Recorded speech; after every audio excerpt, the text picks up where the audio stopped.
Sebelum pembelajaran dilakukan, biasanya saya akan melihat tujuan pembelajaran atau target apa yang akan saya capai pada hari itu. Setelah itu, saya melihat data atau informasi terkait murid-murid saya untuk menentukan strategi pembelajaran yang tepat dan penilaian yang sesuai.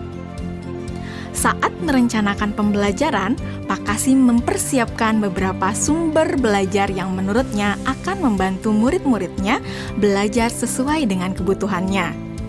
Sumber daya belajar yang disiapkan diantaranya adalah sebuah poster, berbagai bacaan yang memuat pembahasan tentang bagaimana organ pencernaan bekerja dari beberapa sumber. Ada yang berupa beberapa buku bacaan dengan tingkat kesulitan berbeda-beda, artikel sederhana, mengunduh sebuah video singkat yang sesuai dengan apa yang ia ingin anak-anak pahami, membuat kartu-kartu pertanyaan untuk membantu murid mengkonstruksi sendiri pemahaman mereka tentang cara kerja sistem organ pencernaan dengan menjawab pertanyaan. Sumber belajar yang beragam ini tentunya tetap sesuai dengan tujuan pembelajaran yang ingin dicapai atau dengan kata lain mengimplementasikan diferensiasi konten.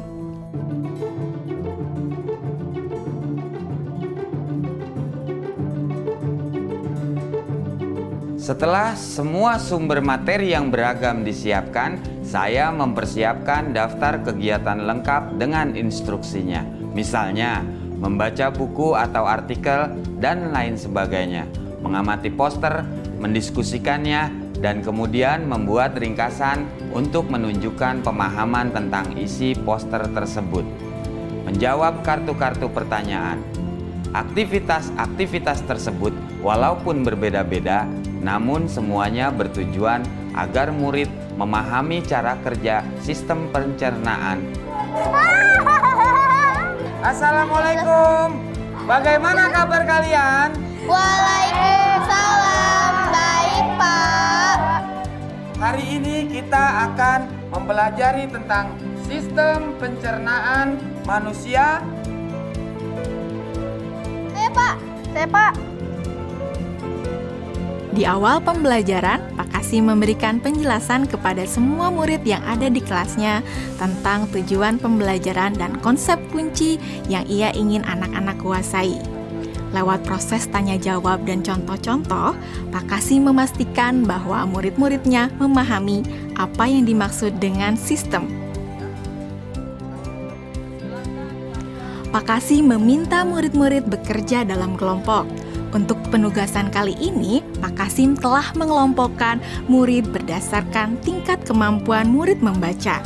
Hal ini karena tugas pertama yang harus dilakukan oleh setiap kelompok adalah membaca materi bacaan terlebih dulu. Teks yang dibaca tiap kelompok sesuai dengan kemampuan membaca mereka. Selama proses murid melakukan kegiatan, saya mengobservasi dan memantau pemahaman murid-murid. Saya mendatangi tiap kelompok, mengajukan pertanyaan, dan memberi pertanyaan lanjutan kepada murid-murid yang memerlukan bantuan atau perlu diberikan tantangan lebih. Saya juga membuat catatan-catatan penilaian selama proses ini. Setiap jawaban murid, pertanyaan murid, saya perhatikan dan menggunakan informasi ini untuk menyesuaikan tingkat bantuan yang akan saya berikan pada murid atau berdiferensiasi proses. Sistem pencernaan adalah serangkaian jaringan organ yang bekerja untuk mencerna makanan. Organ pencernaan antara lain meliputi mulut, kerongkongan, lambung, usus kecil, usus besar, rektum, anus.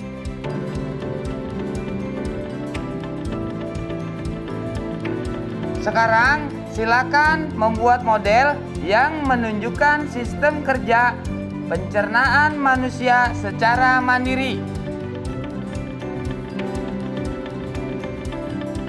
Selama proses murid-murid membuat model sistem pencernaan, Pak Kasim berkeliling melihat pekerjaan murid untuk mengetahui sejauh mana pemahaman murid.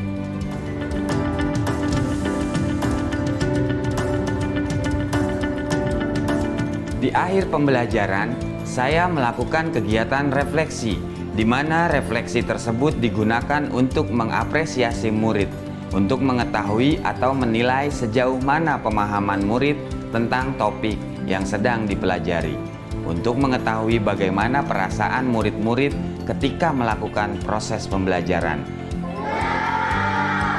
Akdas, Senang, Pak. Arjuna, Senang, Pak. dan tentunya semua ini dapat menjadi informasi bagi saya untuk mengembangkan proses pembelajaran selanjutnya.